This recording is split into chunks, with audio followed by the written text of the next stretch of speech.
The afternoon sun hung heavy over the quiet neighborhood, baking the sidewalks and making the air shimmer above the neatly trimmed lawns. It was one of those slow summer days where even the birds seemed to take a break from singing.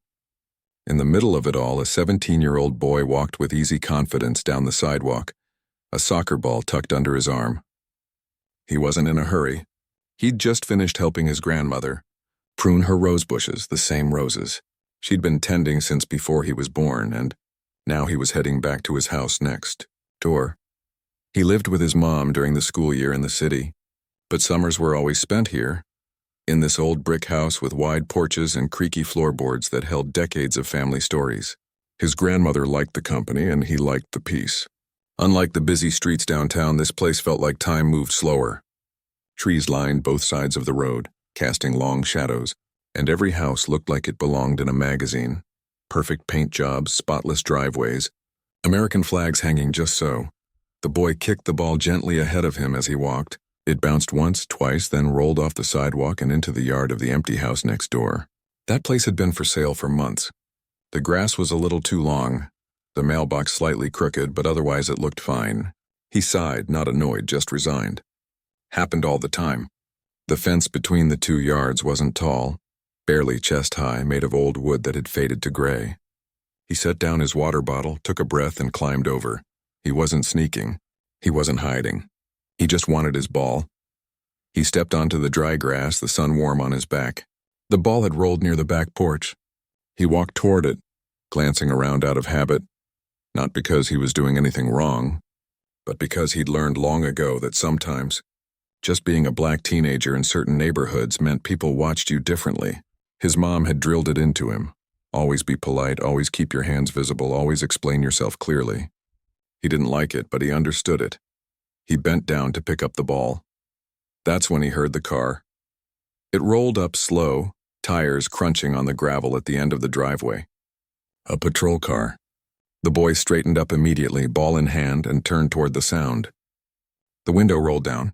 A police officer sat inside, his expression unreadable behind mirrored sunglasses. "Hey," the officer said, voice flat. "What are you doing here?" The boy didn't flinch. He held the ball loosely at his side and kept his posture relaxed but respectful. "I live next door," he said, nodding toward his grandmother's house. "My ball rolled over. I was just getting it." The officer didn't move from the car right away. He studied the boy, the hoodie, even though it was just a lightweight one for sun protection, the sneakers, the way he stood. "This house is vacant," he said slowly. "You got permission to be on this property?" "No, sir," the boy replied honestly. "But I didn't think I needed it. I'm not breaking in or anything. I just came over the fence to grab my ball. Happens all the time. All the time." The officer finally opened the car door and stepped out. He was broad-shouldered with a thick mustache and a walk that said he was used to being obeyed without question. He didn't reach for his weapon yet, but his hand hovered near his belt. "You know trespassing's a crime, right?" "I wasn't trespassing," the boy said, keeping his voice steady. "I was retrieving my property. My grandmother's lived here for 30 years, ask her. She's right next door." The officer took a step closer. "Put the ball down. Hands where I can see 'em." The boy hesitated for just a second, long enough to register that this wasn't going the way he expected, but then he set the ball on the grass and raised his hands slightly. Palms out. "I'm not causing any trouble, officer." "I swear." "Don't move," the officer snapped, his tone sharpening. "You fit the description of someone we've been looking for. Been a string of break-ins around here." "There haven't been any break-ins on this block," the boy said calmly. "My grandma would have told me. She knows everyone." "Quiet." The officer's voice cracked like a whip. He unclipped his radio. "Unit 42, I've got a suspicious male, black late teens hoodie on Elmwood. Possible trespassing and attempted burglary." The boy's stomach dropped. "Attempted burglary? I don't even have a bag. I'm holding a soccer ball." "Shut up and stay still." The officer's hand now rested firmly on his holstered gun. His eyes darted around as if expecting backup or an ambush. Sweat beaded on the boy's forehead, but not from the heat. This was familiar territory, the kind of situation he'd rehearsed in his head 100 times. "Stay calm. Don't argue, don't make sudden moves." "I'm Judge Johnson's son," he said, voice low but clear. "She lives right there." He nodded again toward the house with the blue shutters and white rocking chairs on the porch. You can call her right now. The officer didn't react. If anything, his jaw tightened. Yeah? And I'm the mayor, he muttered under his breath. Everybody's somebody's kid when they're caught doing something wrong. I'm not doing anything wrong, the boy insisted, but his voice wavered just a little now. Fear was creeping in, cold and sharp. He knew how fast things could go sideways. He'd seen the videos. Read the headlines. Heard the stories from cousins, uncles, friends. Turn around, the officer ordered. Hands on your head. The boy didn't move. Why? I haven't done anything. I said turn around. The officer's voice boomed across the quiet street. A curtain twitched in a nearby window. Somewhere a dog barked. The boy took a slow breath. He thought about refusing. But he also thought about his mom, her tired eyes after long days in court, the way she hugged him extra tight before he left for summer break, whispering, "Be smart. Come home safe." So he turned, slowly, deliberately. He placed his hands on top of his head, fingers laced. Behind him, the officer's footsteps crunched on the dry grass. Then came the sound of handcuffs rattling. "I'm not resisting," the boy said, voice tight. "I'm cooperating." "Then keep your mouth shut," the officer growled. But then, something shifted. The boy heard a sharp intake of breath, a pause. The handcuffs didn't click. He turned his head slightly, just enough to see over his shoulder. The officer was staring at the porch of the neighboring house. Because there, standing in the doorway with a pair of gardening gloves still on her hands and a look of pure fury on her face, was a woman in a dark suit and a crisp white blouse. Even from a distance, her presence was unmistakable, tall, composed, radiating authority. And on the lapel of her jacket, pinned neatly, was a small but unmistakable gold badge, the seal of the county judiciary. The officer froze. The boy didn't know it yet, but his mother had just walked home early from court. She'd seen the patrol car pull up. She'd seen her son standing with his hands up. And now she was walking down the steps, her heels clicking against the stone path, eyes locked on the officer like he was already standing in her courtroom. But before she could say a word, before the officer could stammer an excuse, the tension snapped. Maybe it was panic. Maybe it was habit. Maybe it was the years of bias built into his instincts. But in that split second, as the boy turned slightly to look at his mother, the officer misread the motion. "Don't move," he shouted, and in one swift motion he drew his weapon. The shot rang out like thunder in the still afternoon. It wasn't a direct hit. The bullet grazed the boy's shoulder, tearing through fabric and skin, sending him stumbling forward with a cry. He dropped to one knee, clutching his arm, shock and pain flooding his senses. Neighbors screamed. A woman dropped her grocery bags. Someone yelled, "He didn't do anything." The officer stood there, gun still raised, breathing hard, eyes wide. Not with remorse, but with something closer to disbelief. As if he couldn't understand how this had happened. As if the boy had forced his hand. But then the woman in the suit was there, kneeling beside her son, pressing a hand to his wound, her voice sharp and steady despite the tears in her eyes. "Call an ambulance, now." She looked up at the officer, and in that moment the entire neighborhood seemed to hold its breath. "You shot my child," she said, each word precise, cold, final. "And you have no idea who you just shot." Sirens wailed in the distance. Cameras flashed from porches and windows. The boy leaned into his mother, trembling. Not just from pain, but from the crushing weight of knowing that even here in the place he called home, wearing his own face was enough to make someone pull a trigger. And the worst part? He wasn't surprised. Not really. He just never thought it would happen to him. On a Tuesday afternoon over a soccer ball, in front of the house where his grandmother baked peach cobbler every Sunday. But it did, and everything was about to change. The pain hit in waves, sharp at first, then dull and throbbing like a drum beat under his skin. The boy sat on the grass, his back against the porch steps of his grandmother's house, his shirt soaked dark with blood. His mother knelt beside him, one hand pressing a folded kitchen towel to his shoulder, the other gripping his good arm like she was afraid he'd vanish if she let go. Her face was calm, but her eyes burned with something deeper than anger, something raw and ancient, the kind of fury that doesn't shout, but reshapes the world. Neighbors gathered at the edges of the yard, some holding phones, others just staring, mouths open. No one came closer, not yet. The air smelled like cut grass and gunpowder. Within minutes, more sirens cut through the quiet. 2 ambulances arrived, then a second police cruiser, then a black sedan with tinted windows that pulled up without lights or fanfare.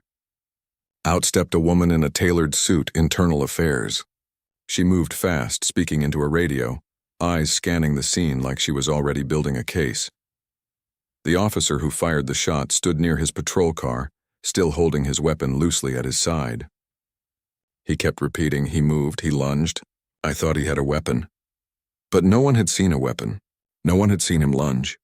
The neighbor across the street had caught most of it on her doorbell camera, and she was already handing her phone to a detective, her voice shaking but firm. He was just turning. That's all? The paramedics worked quickly. They cleaned the wound, thankfully shallow, and wrapped it in thick gauze. The boy winced but didn't cry. He was too stunned, too tired. All he could think was, I was just getting my ball. As they helped him onto a stretcher, his mother walked with him, never breaking stride. You're okay, she kept saying, though her voice cracked on the second word. You're going to be okay. At the hospital, things moved in a blur of white walls and fluorescent lights. Nurses asked questions. Doctors checked vitals. A police liaison showed up offering support, but his mother shut that down fast. No officers in this room, she said. Not until my son is cleared medically and I've spoken to legal counsel. She wasn't just a mother now. She was a judge, and she knew exactly how these things could twist if you weren't careful. While the boy lay on the exam bed, an IV in his arm and a thin blanket over his legs, his mother stepped into the hallway. She made 3 calls. The first was to her chief of staff. The second was to a civil rights attorney she'd worked with before, someone known for taking on police misconduct cases without flinching. The third call was to the mayor. I don't want press, she said quietly into the phone. Not yet, but I want every piece of footage. Body cam, dash cam, doorbell, everything. And I want it preserved. No technical errors, no lost files. Understood? Back inside, the boy stared at the ceiling tiles, counting them to keep his mind off the ache in his shoulder. He kept replaying the moment, the sound, the shock, the way time seemed to stop right after the gunshot. He wondered if the officer had even looked at his face, or if he'd just seen a hoodie, dark skin, and assumed the worst. A nurse came in to check his bandage. She was kind, soft-spoken. You're lucky, she said gently. It could have been much worse. He didn't answer, because luck shouldn't be part of the equation, not when you're standing in your own neighborhood.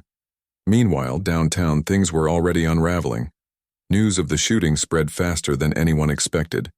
Someone posted a shaky 15-second clip online, just the aftermath. The boy on the ground, his mother kneeling beside him, the officer standing frozen. The caption read, Cop shoots black teen for retrieving soccer ball. Mom is a judge. Within an hour, it had thousands of shares. Reporters started calling the police department. The chief held an emergency press briefing, his face tight with stress. This is an active investigation, he said, avoiding eye contact with the cameras. We take all use of force incidents seriously. The officer involved has been placed on administrative leave pending review, but people weren't buying it. Not this time. Community leaders showed up at the hospital not to gawk but to stand in solidarity. A local pastor brought flowers. A high school teacher who taught the boy years ago waited in the lobby just to say, I'm proud of you for staying calm. And then there was the officer. Back at the precinct, he sat alone in an interview room, still in uniform, still insisting he'd acted correctly. I felt threatened, he told the internal affairs investigator. He turned fast. I thought he was reaching for something. But your body cam shows he had his hands visible until the moment you drew your weapon, the investigator said, playing the footage on a small screen. And he identified himself as Judge Johnson's son twice. You didn't acknowledge it. The officer shifted in his chair. People say all kinds of things to get out of trouble. Even when their mother is standing right there? The investigator asked quietly. The officer didn't answer. At the hospital, the boy was cleared to go home, physically at least. Emotionally, he felt hollow, like something inside him had cracked open and wouldn't close again. His mother helped him into the back seat of her car, tucking a blanket around him like he was 5 years old. She didn't say much on the drive home, just kept glancing in the rearview mirror, checking on him. When they pulled into the driveway, the yard was full of people. Not reporters, those had been kept back by a quiet word from the sheriff, but neighbors. Real ones. The retired teacher from down the street. The couple who always waved from their porch. Even the teenager who mowed lawns in the summer stood there holding a bouquet of wildflowers. They didn't say much, just stood in silence, a wall of quiet support. Inside the house, his grandmother waited with a pot of soup and tired eyes. She hugged him without squeezing his shoulder, her hands trembling. "I saw it from the window," she whispered. I couldn't move. Couldn't scream. Just watched. He held her tight with his good arm. "I'm okay, Grandma." But they both knew it wasn't that simple. Later that night, after the house finally quieted, the boy sat on the back porch, wrapped in a sweater, staring at the moon. His mother joined him, handing him a mug of hot chocolate, his favorite, with extra marshmallows, just like when he was little. For a long time, neither spoke. Then she said, "You did everything right. Everything I taught you." And still, her voice broke. She looked away toward the empty lot next door, the place where it happened. "I know," he said softly. "I keep thinking," she continued, "what if I hadn't come home early? What if no one had been watching? What if you'd been alone?" He didn't answer, because they both knew the truth. If he'd been alone, no one might have believed him. Or worse, they might not have cared. The next morning, the story exploded. National news picked it up. Headlines called it the judge's son shooting. Talk shows debated police bias. Activists organized a peaceful vigil for that evening. And the police department released a statement saying they were deeply concerned and committed to transparency. But the boy didn't watch any of it. He stayed in his room listening to music, texting friends who kept saying, "I can't believe this happened to you," as if it only mattered because of who his mother was. As if the real tragedy was that it happened to someone important. But he knew better. It happened every day to kids with no famous parents, no cameras, no lawyers waiting in the wings. The only difference was that this time someone powerful was watching. That afternoon, a detective came by, not the same one from the scene, but a woman with kind eyes and a calm voice. She asked him to walk her through what happened, step by step. He did. She took notes, nodded, asked gentle follow-ups. At the end, she said, "Thank you. You're helping more people than you know." He almost laughed. "I didn't do anything. You stayed alive," she said simply, "and you told the truth. That's enough." As she left, his mother stood in the doorway, arms crossed. "They'll try to spin it," she said once the detective was gone. "Say it was a mistake, a tragic error. But we won't let them bury it." He looked at her, really looked. Saw the exhaustion, the grief, but also the steel underneath. She wasn't just fighting for him. She was fighting for every kid who never got a second chance. "I don't want revenge," he said quietly. "I know," she replied. "But justice isn't revenge. It's making sure it doesn't happen again." That night, the vigil began. Hundreds gathered at the edge of the neighborhood, holding candles, signs that read, "Protect all our children and no more excuses." The boy didn't go. But he watched from his bedroom window as the lights flickered in the dusk. A sea of quiet defiance, and for the first time since the gunshot, he didn't feel alone. He felt seen, not as a judge's son, but as himself. A boy who just wanted his soccer ball back. The morning after the vigil, the house felt different, quieter but heavier, like the walls themselves were holding their breath. The boy sat at the kitchen table, sipping tea his grandmother had made with honey and lemon, the bandage on his shoulder peeking out from under his t-shirt. Sunlight streamed through the window, warm and ordinary, but nothing felt ordinary anymore. His mother had been up since dawn, on calls, reviewing documents and speaking in that low, steady voice she used when she was building a case in her mind. She wasn't in judge mode, not officially, but everyone in the house could feel the shift. This wasn't just personal now. It was becoming something bigger.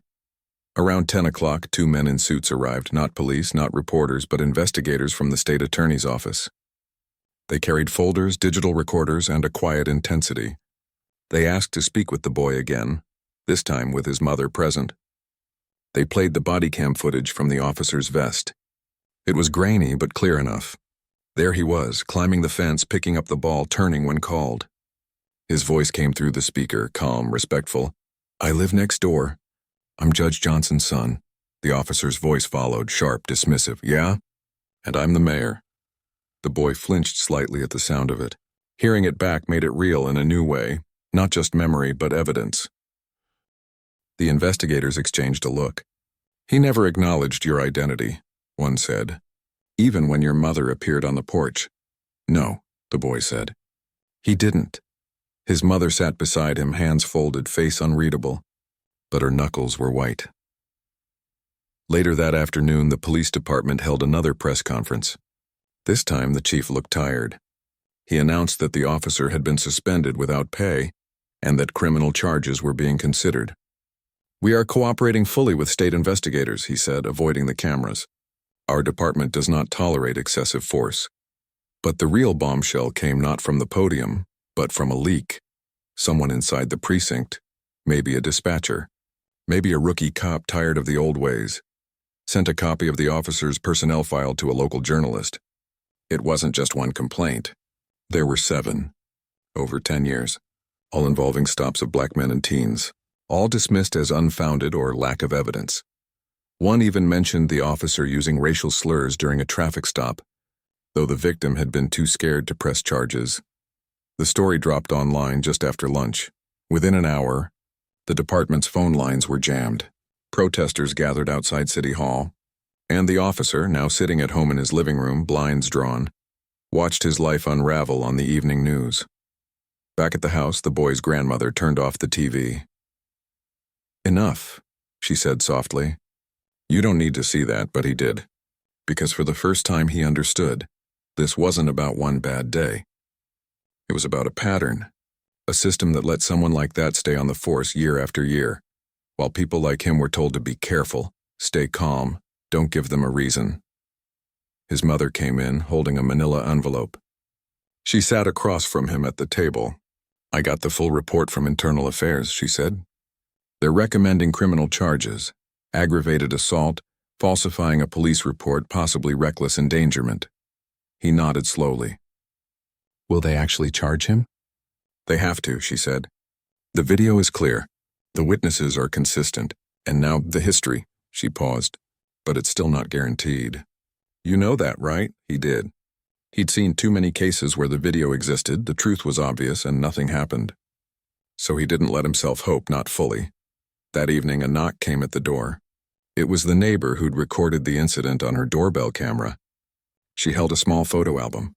"I thought you should have this," she said gently. Inside were stills from the footage, printed, labeled, dated. Clear shots of him with his hands up, of the officer drawing his weapon, of his mother running toward him. "I made copies for the investigators too," she added. "Just in case." He thanked her, throat tight. It wasn't just evidence. It was proof he existed as he was. Not as the officer described him, but as he truly was. A kid, unarmed, telling the truth. The next day, the district attorney called a press conference of her own. She stood at a podium flanked by civil rights leaders and said plainly, "Based on the evidence, we are filing criminal charges against Officer Dale Brinkley for aggravated assault with a deadly weapon and official misconduct." The room erupted. Cameras flashed. Reporters shouted questions, but the DA held up a hand. "This case is not about politics. It's about accountability.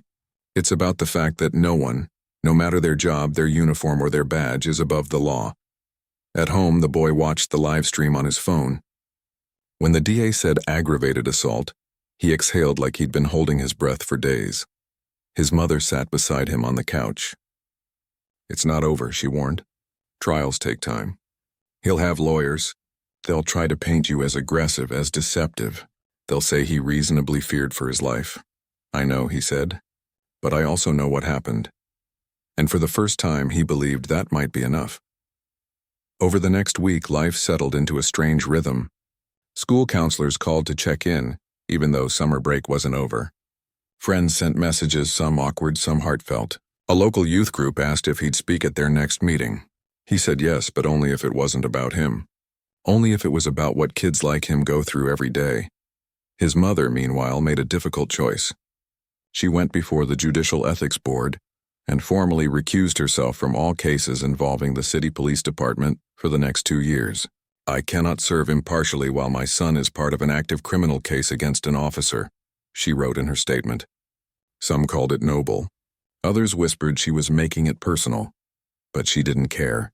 She'd rather step back than let anyone say justice was compromised. Then came the moment no one expected. The officers' union released a statement defending him. Officer Brinkley acted in good faith under stressful conditions, it read.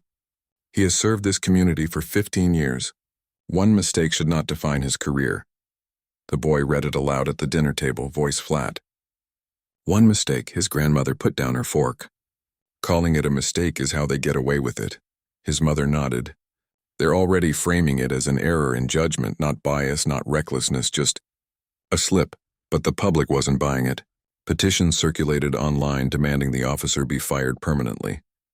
Local businesses put up signs, "We stand with justice." Even the high school football team wore black armbands at their practice in solidarity. Then, something quieter happened. A retired police captain, someone who'd served for 30 years, wrote an op-ed in the local paper. I wore the same uniform, he wrote, and I'm ashamed, because what happened that day wasn't policing. It was prejudice with a badge. And if we don't root it out, we lose the trust of the very people we swore to protect. The boy read it 3 times. It meant more than he could say. One afternoon, he went back to the empty lot next door. Not to climb the fence, just to stand at the edge. The grass was still trampled where he'd fallen. A small memorial had appeared. Candles, flowers, a handwritten note that said, "You matter." He didn't cry. But he stood there a long time. When he got home, his mother was on the phone with the district attorney. She hung up and turned to him. "They want you to testify before the grand jury next week." He nodded. "Okay. You don't have to," she said quickly. "There's enough evidence. They might indict without your testimony.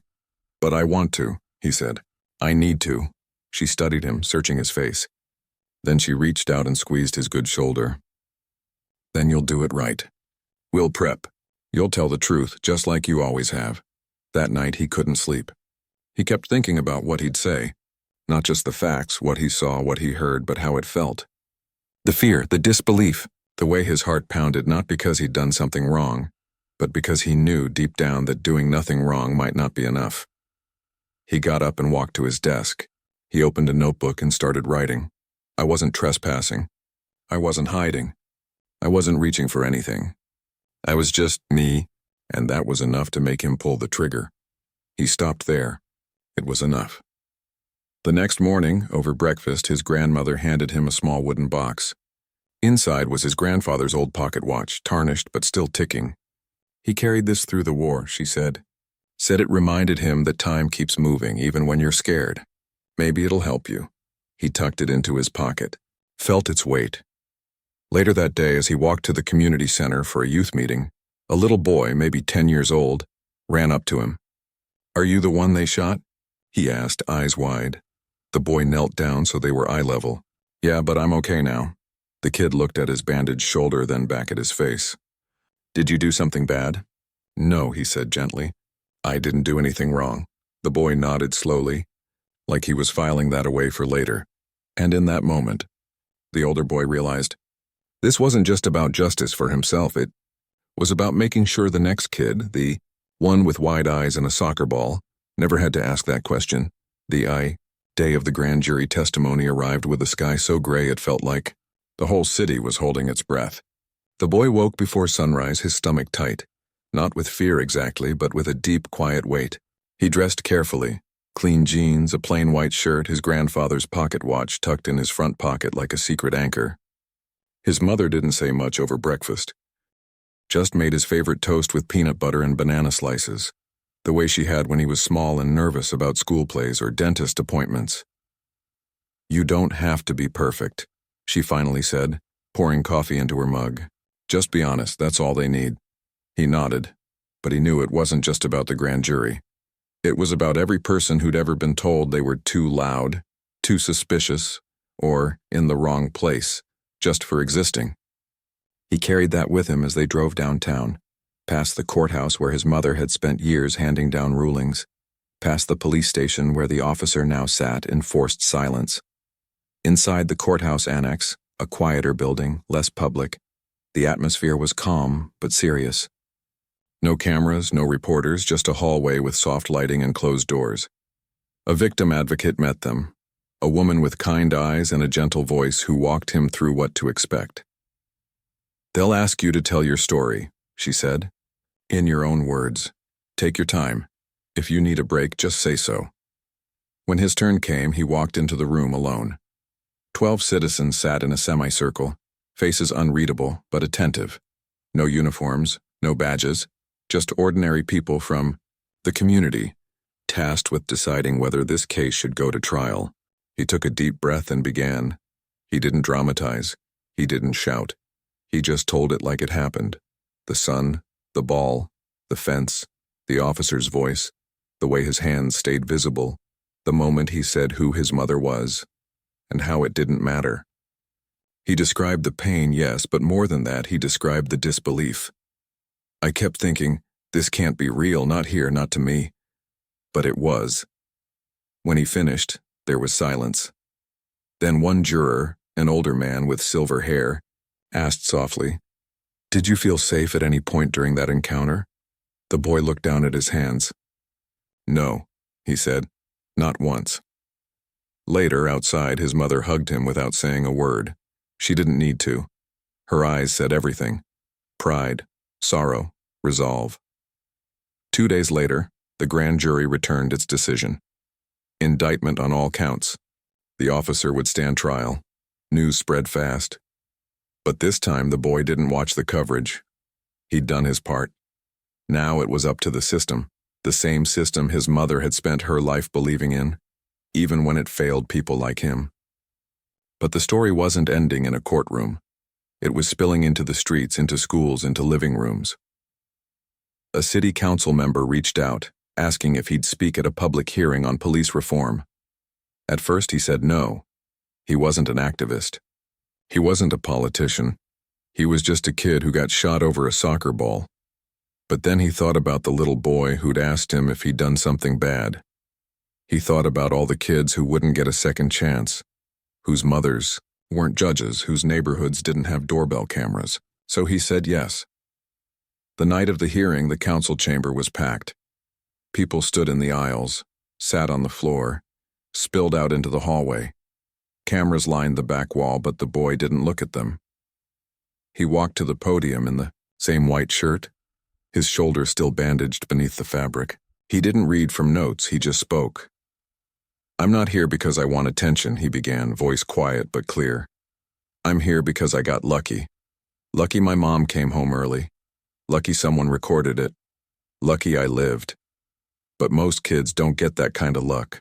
He talked about the drills his mother taught him, how to speak to police, where to keep his hands, what to say, what never to say. "I followed every rule," he said.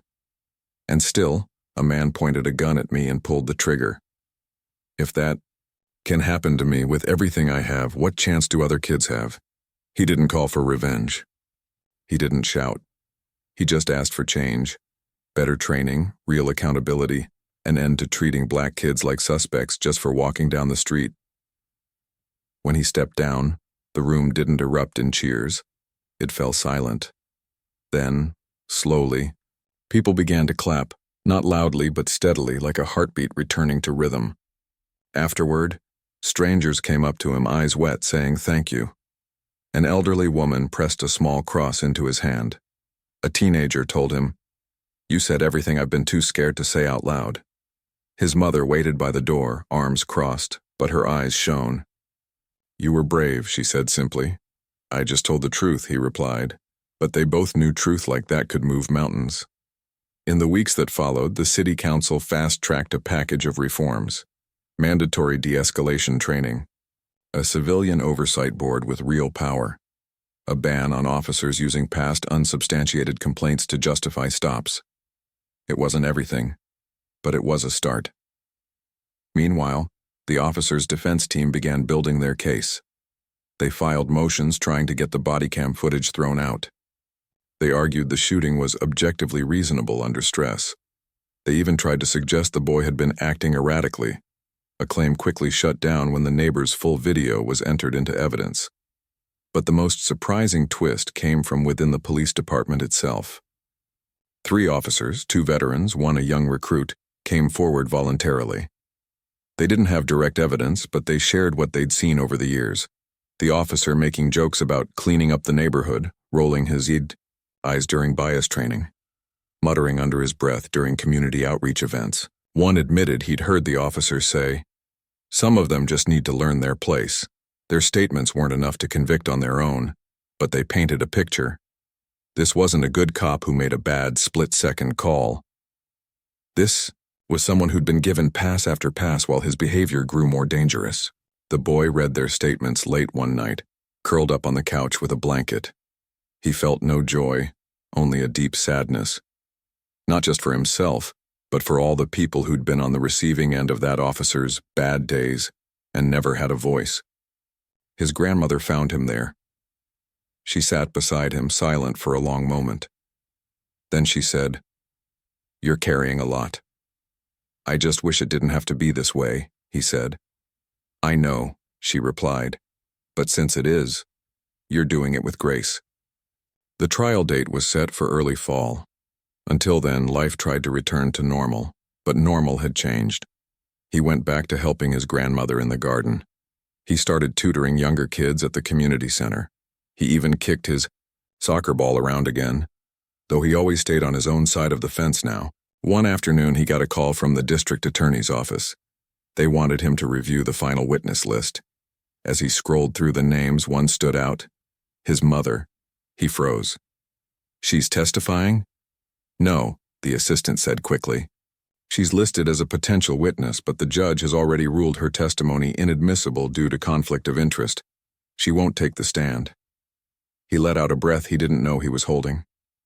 He didn't want her up there, being grilled by defense lawyers, having her love for him twisted into bias. He wanted her to be his mom, not a piece of evidence. Still, the thought lingered. How strange it was that the person who spent her life judging others was now powerless in the case that mattered most to her. That evening, he found her on the porch reading a legal brief, the sunset painting the sky in oranges and purples. He sat beside her. "Are you okay?" he asked.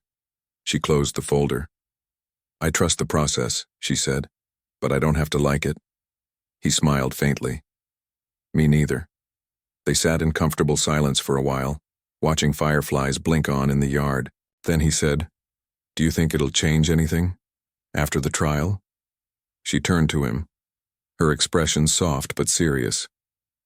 "It already has. You made people see what they didn't want to. That's the first step. The rest? That's up to all of us." He nodded, looking out at the neighborhood, the same streets where he'd once felt safe, then terrified, and now somehow determined. Because he realized something. Healing wasn't about forgetting. It was about using what happened to build something better. And he was ready to help build it. The courtroom was smaller than he expected. Not grand or dramatic like on TV, but plain. Wooden benches, fluorescent lights, a flag in the corner, and a quiet hum of tension in the air. The boy sat in the front row beside his mother, wearing the same white shirt he'd worn to the city council hearing. His shoulder had mostly healed, but he still felt the ghost of the pain sometimes, especially on cold mornings or when he was nervous.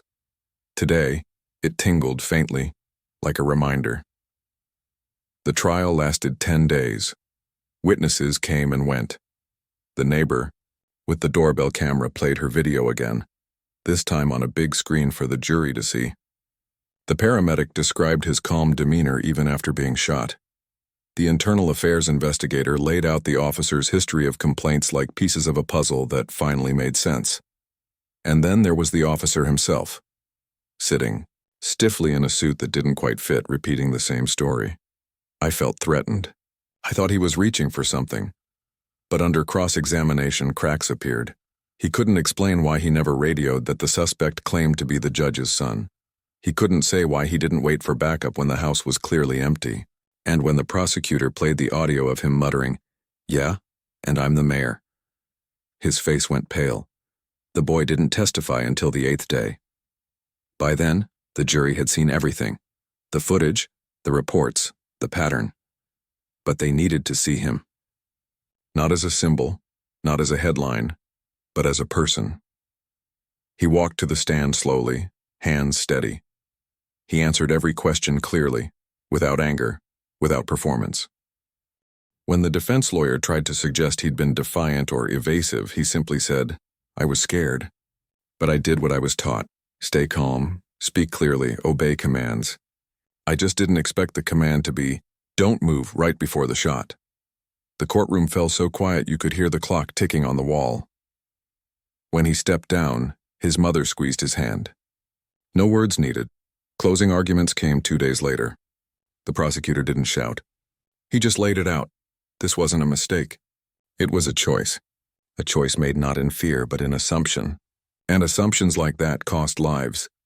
The defense pleaded for leniency, for understanding, for the benefit of the doubt, but the doubt had already been erased by the truth. The jury deliberated for less than 6 hours, guilty on all counts. The officer sat motionless as the verdict was read. No outburst, no tears, just a slow sinking into his chair, like the weight of what he'd done had finally caught up with him. Sentencing would come later, but everyone knew he wouldn't walk away untouched. Prison time was likely. His badge, his pension, his reputation, all gone. Outside the courthouse, a crowd had gathered. Not angry, not cheering, but solemn. Some held signs that read, accountability and justice served. Others just stood in silence, heads bowed. The boy didn't give a speech. He just walked to the car with his mother, both of them exhausted but lighter, like a storm had finally passed. But the story didn't end with a gavel. In the weeks that followed, real change began to take root. The city council passed the full police reform package, civilian oversight with subpoena power, mandatory body cams activated at all stops, and a new policy requiring officers to document every time they draw their weapon, even if they don't fire. The police chief, under pressure, announced early retirement. A new training academy was launched, co-designed with community leaders and psychologists, focused not just on tactics, but on empathy.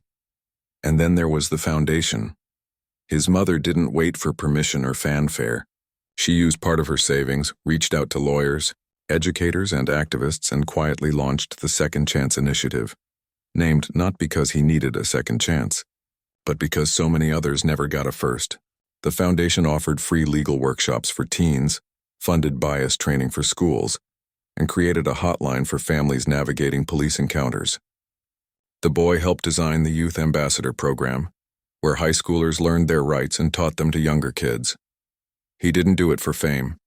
He did it because he remembered how alone he'd felt in those first hours after the shot, and how different it could have been if someone had been there to guide him, to believe him, to fight for him.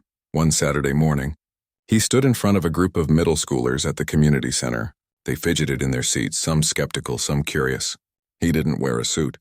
Just jeans and a hoodie, light gray this time, no hood up. "I'm not here to scare you," he said. "I'm here to tell you you have rights. You matter. And if someone tries to make you feel small just because of how you look, that's on them. Not you." A girl in the front row raised her hand. "What if the officer doesn't listen?" "Then you stay calm," he said. "You say your rights clearly. And as soon as you can, you tell someone, a teacher, a parent, a lawyer. You don't suffer in silence, because silence is what lets it keep happening." After the session, a boy hung back. "Did it change you?" he asked quietly. "Getting shot, I mean." The older boy thought for a moment. "Yeah," he said. "It made me realize I didn't want to just survive. I wanted to help make sure others could thrive." Now, months later, life had settled into a new kind of normal. He was back in school, applying to colleges, thinking seriously about law, not to wear a robe like his mother, but to stand in courtrooms as a public defender, fighting for kids who didn't have anyone in their corner. His grandmother still baked peach cobbler on Sundays. The empty lot next door had finally sold to a young couple with a toddler who loved chasing soccer balls. And every now and then, the boy would kick his ball toward the fence just to test himself. Each time he'd pause, take a breath, and walk around the front instead of climbing over. Not out of fear, but out of choice. One evening, he sat with his mother on the porch again, the same spot where they'd watched the vigil lights flicker months before. Fireflies danced in the yard. The air smelled like jasmine and rain. "You ever think about moving away?" she asked suddenly. He shook his head. "This is home. The good and the hard. I don't want to run from it. I want to help fix it." She smiled, the kind of smile that held years of worry and pride all at once. "You already are." He looked out at the street, the same street where a single bullet had changed everything. But it hadn't broken him. It had clarified him, showed him what mattered, who he wanted to be. He wasn't just the judge's son anymore. He was his own person, someone who'd faced injustice and chosen to respond not with bitterness, but with purpose, and that, more than any verdict or headline, was the real victory. Because the world doesn't change in a day.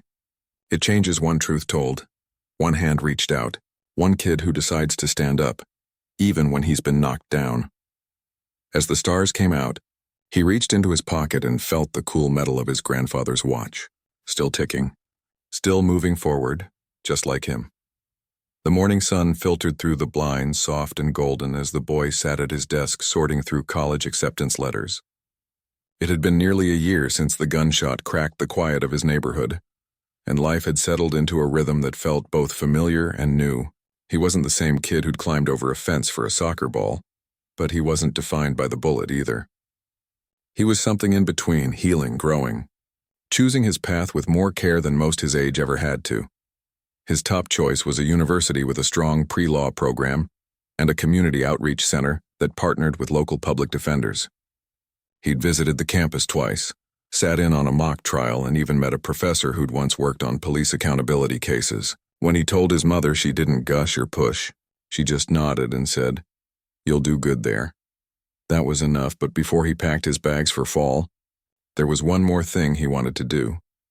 He'd been invited to speak at a statewide youth leadership summit, a gathering of high schoolers from all over, many from neighborhoods where stories like his weren't rare, just rarely heard.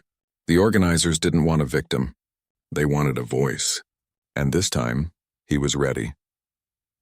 The event was held in a big auditorium downtown, the kind with red velvet seats and a stage wide enough for a choir. He arrived early wearing dark slacks and a button-down shirt, no tie, comfortable but respectful. Backstage, he watched other speakers rehearse. A girl who'd started a mental health club after losing a friend, a boy who'd organized food drives during the pandemic, another who'd coded an app to help non-English-speaking families navigate school enrollment. None of them were famous. None were perfect. But all of them had seen something broken and decided to help fix it. When his turn came, he walked out under the bright lights, heart steady. He didn't start with the shooting. He started with his grandmother's garden. "I used to think peace was quiet," he said into the mic, his voice calm but carrying. "No sirens, no shouting, just birds and breeze. But I learned peace isn't just the absence of noise. It's the presence of justice. And justice doesn't happen by accident." He told them about the drills his mother taught him, how to stand, what to say, how to breathe when your heart's racing but you can't show fear, because fear gets mistaken for guilt. He talked about the moment he realized his last name gave him a shield most kids didn't have. "That's not fair," he said. "And fairness is the whole point." Then he leaned in, voice dropping just enough that the room leaned with him. "You don't need a badge or a degree to make change. You just need to care and act. Call out a biased comment. Stand with someone being treated unfairly. Write a letter. Show up. Those small things, they add up." Afterward, kids lined up to talk to him. Not for autographs, just to say thank you, to share their own stories, to ask how they could start something in their own towns. One girl, maybe 14, eyes wide behind thick glasses, whispered, "My brother got stopped last week just for walking home from the library. No reason. What do I tell him?" He didn't give a lecture. He gave her a card, one from the foundation his mom started. "Call this number," he said. "They'll walk you through your rights. And tell your brother he didn't do anything wrong, ever." She nodded, clutching the card like it was a lifeline. Later that evening, back at home, his grandmother served his favorite dinner, fried chicken, collard greens, cornbread, and for the first time in months, they laughed over old family stories. His mother even told one about her first day as a judge, how she'd spilled coffee on her robe and had to borrow one from a bailiff twice her size. It felt good, human, normal in the best way, but the past wasn't done with him yet. A few days later, a letter arrived, not by email, but real paper in a plain white envelope. It was from the officer. Not an apology, not exactly, but a handwritten note, short and shaky. "I don't expect forgiveness, but I see now what I did wasn't just to you, it was to everyone who looks like you. I'm doing the work. I hope it matters.